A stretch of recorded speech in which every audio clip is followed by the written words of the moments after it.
आदरणीय भारतीय समभाग गुंतवणूकदारांनो, नमस्कार. ठाणे महाराष्ट्र येथून मी सत्यजित अभयकुमार शहा. गेली 6-7 वर्ष मी नित्य नियमाने जे माझं ELM म्हणजे इक्विटी लिटरसी मिशन अथवा ज्याला मराठीत समभाग गुंतवणूक साक्षरता मोहीम असं मी म्हणतो, त्या मोहिमेअंतर्गत मी बहुसंख्य अथवा जमेल तेवढ्या भारतीय गुंतवणूकदारांना जे समभाग गुंतवणुकीच्या बाबतीत अशिक्षित आहेत त्यांना योग्य मार्गदर्शन म्हणजे समभाग गुंतवणुकीबाबतचं योग्य मार्गदर्शन येणं ते ज्या प्रकाराने मला जमेल त्या प्रकाराने करत असतो. फक्त एक लक्षात घ्या, मी कुठला समभाग घेऊ नका हे कायद्यानुसार सांगू शकतही नाही आणि सांगत नाही. पण काही जणांना त्याचं दुःख होतं, त्याला मी काही करू शकत नाही. आज जो व्हिडिओ मी सादर करतोय त्या व्हिडिओचं शीर्षक आहे पोस्ट रिटायरमेंट इन्कम अथवा निवृत्तीनंतरचं उत्पन्न.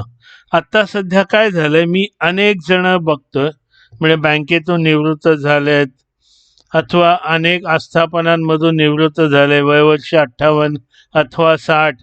पण निवृत्त झाल्यावर ते बँकेत म्हणजे त्यांना कुठे ठेवायचं हे माहीत नसतं.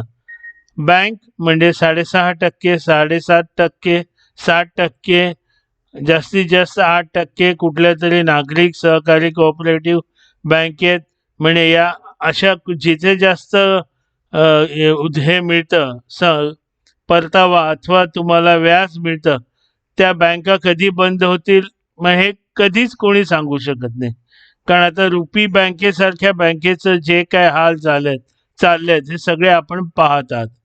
आणि 7, 7.5, 6% कोणाचंही मासिक उत्पन्न तेवढ्या उत्पन्नावर कोणाचे घर चालत नाही. त्याच्यामुळे बहुसंख्य निवृत्तीनंतरील व्यक्ती अक्षरशः मेटाकुटीला आलेल्या आहेत. याच विषयांवर काही वर्षापूर्वी मी एक लेख वजा विश्लेषण केले होते व ते माझ्या व्हॉट्सअपच्या स्टेटसवर टाकले होते. त्याचप्रमाणे मी तेव्हा असे सांगितले होते की आयुष्यात एकदाच ₹6,000 समभागात गुंतवायचे व त्या एकाच गुंतवलेल्या ₹6,000चे अंदाजे 20 वर्षाने अंदाजे 46 लाख होतात. मी परत अंदाजे का शब्द वापरतोय कारण तेव्हा परत कोणी अमेरिकेचे राष्ट्राध्यक्ष असतील ते काहीतरी परत करतील, त्यावेळेला उत्पन्न कमी झालं असेल, समभाग खाली आले असतील वगैरे वगैरे. आणि पुन्हा सांगतो, एक लक्षात घ्या, ज्या वेळेला समभाग खाली येतात अथवा जिथे शेअर मार्केट खाली येतं तिथले सगळे म्युच्युअल फंडची NAV खाली आलेली असते. ती अनेक भक्त लोकांना माहीत नाहीये. त्यांना काय वाटतं FD प्रमाणे का मार्केट किती कोसळो तुम्हाला FD वर 6.5%, 6.5 मिळतात, तसं नाही आहे. म्युच्युअल फंडमध्ये पहिलं सुशिक्षित व्हा, ही पहिली पायरी आहे तुम्हाला सुशिक्षित करण्याची. डोळे झाकून कुठेही गुंतवणूक करू नका. मी तेव्हा हा सगळा हिशोब ज्याला कॅल्क्युलेशन म्हणतात केला तेव्हा दर शेकडा जो मी परतावा मिळण्याचा दर धरला होता तो 39% एवढा धरला होता. पण दुर्दैव असं आहे की त्या लेखावर अनेक व्यक्ती, काही माझे अनुयायी, माझे स्वतःचे मित्र हसले होते. तेव्हा मला राग आला होता. पण आता मला कळायला लागलं की त्यांच्या हसण्यामागचं कारण त्यांची चूक नव्हतीच त्याच्यात. कारण त्या सर्वांनी आत्तापर्यंत त्यांच्या आयुष्यात म्हणजे भले त्यांचं वय आता 60 असेल, 65 असेल, 70 असेल, 80 असेल, कारण माझे काही मित्र 80 वर्षाचे पण आहेत, तेही हसलेले. कारण त्यांनी आत्तापर्यंत त्यांच्या आयुष्यात गुंतवणुकीवर bank FD, recurring deposit, post, mutual fund bond, date funds वगैरे वगैरे. एवढ्यात ज्या म्हणजे 6%, 5.5%पासून 7, 7.5, 8, 9, 9.5, 10, 11, जास्तीत जास्त 12 एवढंच आयुष्यात त्यांनी परतावा मिळवला होता. त्याच्यामुळे त्यांना हे 39% म्हणजे त्यांच्या डोक्यावरून पाणी, म्हणजे हा 39% हा एवढा त्यांना बाउन्सर होता की त्यांनी शिडी लावून सुद्धा, म्हणजे अग्निशमन दलाची शिडी लावून सुद्धा त्यांना तो बाउन्सर खेळता आला नव्हता. त्यात त्यांची काहीही चूक नव्हती. त्यांनी जे आत्तापर्यंत त्यांनी जेवढं कमवलंय त्यांच्याप्रमाणे त्यांचं अगदी योग्य होतं. तर आता कारण कसं आहे ना, आणि त्या सगळ्या व्यक्तींनी कधीच आयुष्यात MRF वर 2025 रुपये दर, म्हणजे एक MRFचा समभाग 2025 ला घेऊन त्याचे 15-16 वर्षात 1.5 लाख होतात हे त्यांना कधीच माहीत नाही, कारण त्यांनी कधीच घेतलेले नाहीये. त्यांना कंपाऊंडिंग इफेक्टचं काहीच माहीत नाहीये. त्यांना दीर्घकालीन गुंतवणुकीतून कसा भरघोस नफा होतो हे काहीही माहीत नाही. या व इतर अनेक गोष्टी त्यांना माहीत नाही. त्यांना हे असं सगळं, म्हणजे हे असं सगळं खरं असेल तरीही ते त्यांना उमजतच नाही, कारण त्या सगळ्या समभाग गुंतवणुकीविषयीच्या त्यांना त्या सगळ्या गोष्टी त्यांच्या अभ्यासक्रमाच्या बाहेर आहेत. म्हणजे आपण नाही का म्हणतो, अरे माझे सिलेबसच्या बाहेर आहे, म्हणजे मला काही कळत नाही, तसं ते त्यांच्या अभ्यासक्रमाच्या बाहेर आहे. त्याच्यामुळे त्यांनी हसणं, उलट अजूनही अनेक जण हसू शकतात आणि त्यांनी हसावं अशी माझी इच्छा आहे. पण हा व्हिडिओ पाहिल्यावर त्या हसणाऱ्यांनी निदान तोंड बंद करून माझं कौतुक तर करूच नाही, कारण मराठी माणूस कधी दुसऱ्याचं कौतुक करत नाही, पण नावं ठेवू नये, ट्रोलिंग करू नये. तुम्हाला नाही करायचं समभाग गुंतवणूक करू नका. कोण सांगते? मी फक्त शिकवतोय. मला इथे कोणीच ना BSc पैसे देत, ना NSC पैसे देत, कोणी पैसे देत नाही की तू बाबा समभाग गुंतवणुकीत लोकांना जास्तीत जास्त साक्षर करण्याचा प्रयत्न करतोय, याच्यामुळे तुझा सत्कार वगैरे असं कोणीही करत नाही आणि कोणी करणारही नाहीये. असो, तर माझ्या या ELM म्हणजे इक्विटी लिटरसी मिशन अथवा समभाग गुंतवणूक साक्षरता मोहिमेचं हेच काम आहे. अशिक्षित समभाग गुंतवणुकीत अशिक्षित असलेल्या, खास करून मराठी पण समभाग गुंतवणुकीत अशिक्षित असलेल्या पण अतिसुशिक्षित असलेल्या, आणि त्यातल्या अनेक जण तर स्वतःला राकेश झुंझुनवाला वगैरे सुद्धा समजतात, अशा लोकांना सुशिक्षित करणं हे माझं एक छोटंसं काम आहे, जे मी गेले 6-7 वर्ष करतो. आता मी याच्या पुढे माझ्या समभाग संग्रहातील, म्हणजे माझ्या पोर्टफोलिओ मधील काही समभागांनी किती परतावा दिला किंवा त्यांच्या परताव्याबद्दलची माहिती तुम्हाला येथे देत आहे. समभाग क्रमांक 1, एका वर्षात 118.53% परतावा पर ॲनम. लक्षात घ्या, मी फक्त 39% पकडतोय. 5 वर्षात 1858 म्हणजे 1858%, म्हणजेच त्याला भागिले 5 केले तर 371.66% दर साल, दर शेकडा एवढा परतावा. आता समभाग 2, एका वर्षात 78.70, तसेच 5 वर्षात 1585.24%, म्हणजे 5 वर्षात 1585 म्हणजे दर साल, दर शेकडा 317%. पुन्हा सांगतोय, आपण गृहीत धरले 39% दर साल, दर शेकडा. पहिल्या 371.66 होते 5 वर्षात, आज म्हणजे दर साल, दर शेकडा. आत्ता दुसऱ्याच्या 317. समभाग 3, एका वर्षात 41.70%, 5 वर्षात 948.26%, म्हणजेच दर साल दर शेकडा 189.65%. समभाग 4 एका वर्षात 237.57%. हे सगळं खरं, मी नाही झोपेत बोलत आणि नाही मी हे सगळं शुद्धीत राहून सगळं खरं बोलतो.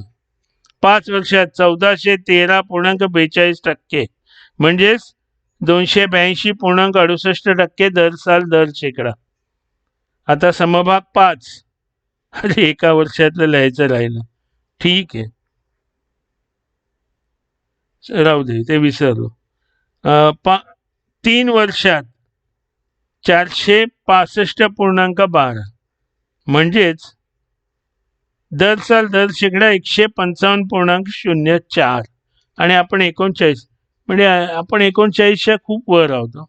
समभाग 6 एका वर्षात 58.65%, आणि 5 वर्षात 933.12%, म्हणजेच 186.62% दर साल दर शेकडा. समभाग 7 एका वर्षात 46.65%, 5 वर्षात 489.52%, म्हणजे 98% दर साल दर शेकडा. त्याची 10 वर्षाची पण माहिती आहे. 10 वर्षात त्याने दिलेले आहेत 18,897.5%, म्हणजे 1889.7% दर साल दर शेकडा. समभाग 8 एका वर्षात -32.35%, एका वर्षात वजा झालाय, तोटा आहे. पण 5 वर्षात 647.31, म्हणजे 129.46%, 10 वर्षात 2790%, म्हणजे 278.98%, म्हणजे 279% दर साल दर शेकडा. आणि 15 वर्षात 8175, म्हणजेच 8175, म्हणजेच 545% दर साल दर शेकडा.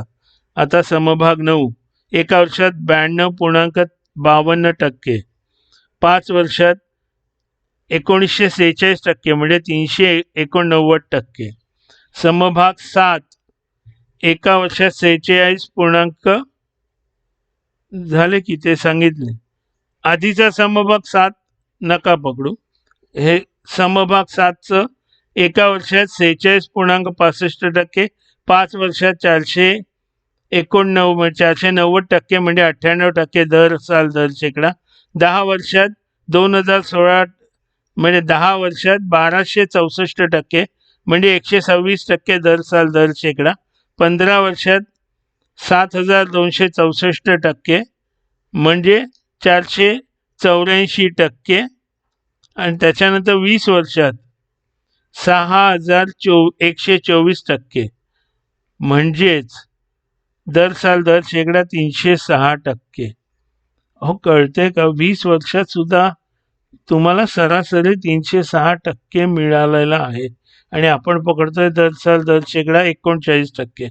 समभाग 10 एका वर्षात 34.77%, 5 वर्षात 472.77%, म्हणजे दर साल दर शेकडा 94.55%. 7 वर्षात 1082%, म्हणजे दर साल दर शेकडा 154.54%. आता महत्वाचं सांगायचं आहे, यात dividend, extra dividend, special dividend काहीही घेतलेलं नाही. आणि एक तुम्हाला साधं गणित सांगतो. आता आपण जेव्हा दर साल दर शेकडा 39% पकडतोय, म्हणजे मी जे ते केलेलं आहे, तर 20 वर्षांत 39 गुणिले 20 हे 780 होतात.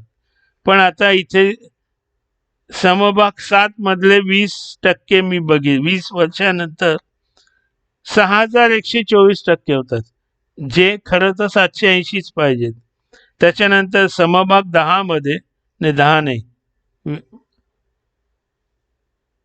अजून एक होता ना 15 वर्षावाला होता तो 8,175%, म्हणजे त्यात दरसाल दर शेकडा 545%.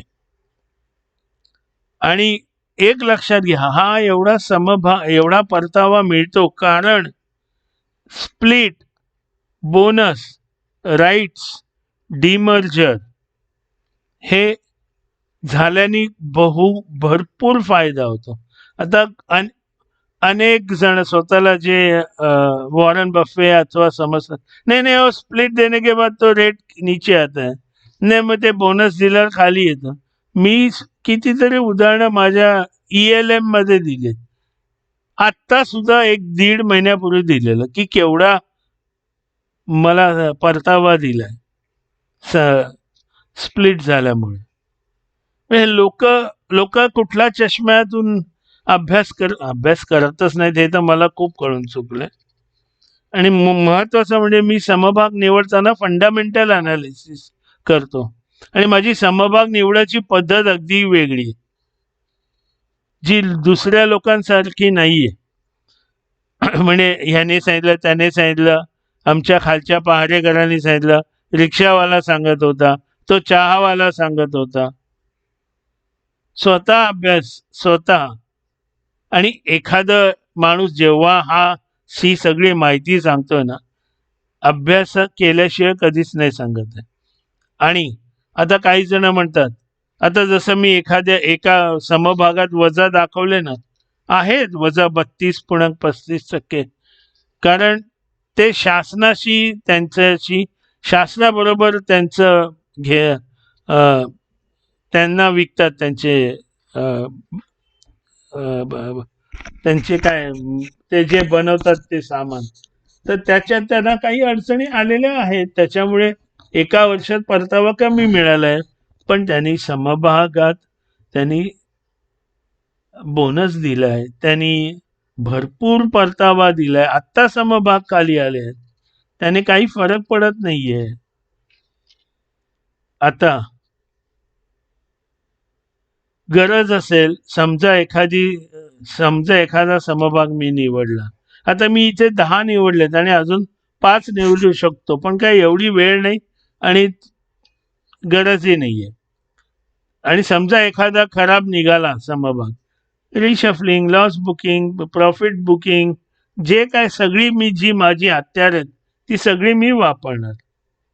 आता महत्वाचं म्हणजे एक लक्षात ठेवा, आता समजा 100 रुपये गुंतवले आणि त्याला 10% मिळाले ना परतावा, पहिल्या वर्षानंतर त्याचे 110 होतात, दुसऱ्या वर्षी नंतर त्याचे 120 होत नाहीत, लक्षात ठेवा. मग त्याच्यावर परत 10 नाही वाढत, त्याचे 121 होतात, कारण 110 वर 10%. तिसऱ्या वर्षी 130 होत नाहीत, ते 133 होतात, कारण 121 वर 10%. तसंच चौथ्या वर्षी 140 होत नाही, ते 146 होतात. 5व्या वर्षी 150 होत नाही, 161 होतात. तर हेच महत्वाचं आहे. हे जे 39% पकडलेत ना, ते अशा प्रकारे वाढत जातात. आणि म्हणजे थोडक्यात त्याला आपण कंपाऊंडिंग सुद्धा म्हणू शकतो. हे सगळं म्हणजे इथे हे सांगताना ना खूप अभ्यास झालाय माझा. गेले 1.5 दिवस मी याच्या मागे सगळा अभ्यास करत होतो. म्हणजे कसं लिहायचं, काय लिहायचं, कसं समजवायचं. कारण मी जे बघतोय, माझे मित्र वगैरे मला सगळे असतात, अहो वरवरचं तुम्ही प्रत्येक गोष्टीला तुम्हाला सगळ्यांना कसं कळतं असं तुम्हाला गोड गैरसमज होतो. सगळं कळतं तुम्हाला, सगळं. अरे मग सगळं कळतं तर मग तुम्ही का नाही झालात राकेश झुनझुनवाला? तुम्ही अजूनही रेल्वेने येता भेटायला आल्यावर. तुम्ही कधी ओला उबेरने आलात? मग का तिथे काटकसं करता? कारण खिसा फाटकाय. बोलण्यात असं दाखवायचं असं येस मी म्हणजे गोड, मलाच रोज फोन करायचे राकेश भाई. अजूनही शेवटपर्यंत वॉरेन बफे माझ्याशीच बोलायचंय हा, पण मी मराठीत बोलायचो त्यांना, कारण मला येत नाही इंग्रजी. काय काय काय थोडा तरी अभ्यास करा. आणि हे जे ही माहिती तुम्हाला ना कुठेही मिळणार नाही. मिळाली तर मला दाखवा, मला सांगा, मी त्या ग्रहस्थांचं कौतुक करीन. कारण आपण एकमेकांचं कौतुक करावं, कारण कौतुक केल्यावर अजून स्फूर्ती येते समोरच्या माणसाला, माझ्यासारख्या माणसाला अजून काही देण्याचं. आणि हे जे सेवानिवृत्तीनंतर अथवा निवृत्तीनंतर ना, हा खूप महत्वाचा विषय. त्याचप्रमाणे हे एकाच समभागाचे जर तुम्हाला 6,000चे 46 लाख नाही मिळाले तरी 40 लाख, तरी 35 लाख मिळाले तरी काय वाईट आहे? एकदाच गुंतवणूक करून तुम्ही असे 4-5 गुंतवणूक करा ना. एक बायकोच्या नावानी, बाकी 4 मुलांच्या नावानी. तुमचं सगळं निवृत्तीनंतरचं अथवा त्यांच्या सगळ्यांच्या शिक्षणाचं डोक्यावरचं ओझं कमी होईल. थोडा तरी विचार करा. बाहेर पडा बँकेतून, FDतून, RDतून. सगळे म्युच्युअल फंड घेऊन बसा. बघा गेल्या कित्येक वर्षात तुम्हाला किती मिळालेत, हातात किती आलेत.